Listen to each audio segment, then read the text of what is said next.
Does it feel like your car insurance bill just keeps creeping up, even when nothing has changed?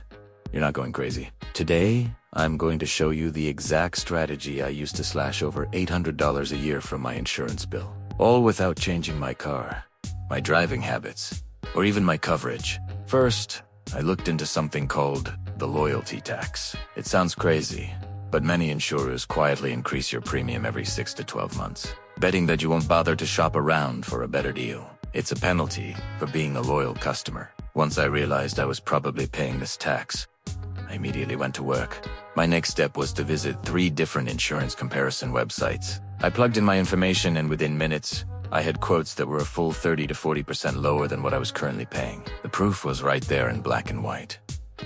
But here's the key. I didn't switch right away. Instead, I called my current insurance company.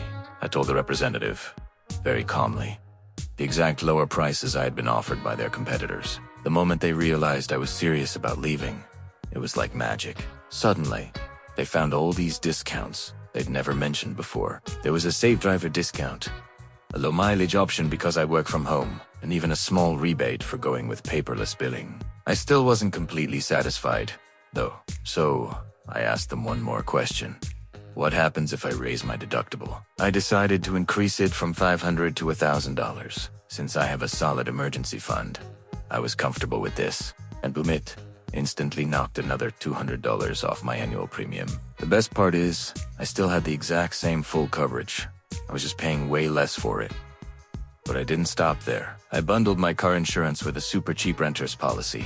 It only added a few dollars a month, but it unlocked a bundling discount that slashed another 10% off my total car insurance premium. It's a classic move that really works. And for my final trick, I made sure my credit score was in good shape. A lot of people don't know this, but insurers often use your credit score to determine your rate. A better score tells them you're more reliable, which can lead to significant savings. Even a small improvement can save you hundreds. This whole process took me less than 1 hour, but it cut my yearly cost by over $800. Anyone can do this. You just have to stop automatically accepting those overpriced renewal notices. Start using comparison tools, negotiate with your current provider, adjust your deductible wisely, and ask about every single hidden discount. It has time to take control of your insurance bill instead of letting the company decide what you pay. So, if you're tired of wasting money, follow these steps. You'll be amazed at how quickly your premium can drop. Thanks for watching, and if this helped you out, be sure to like and subscribe for more money-saving tips.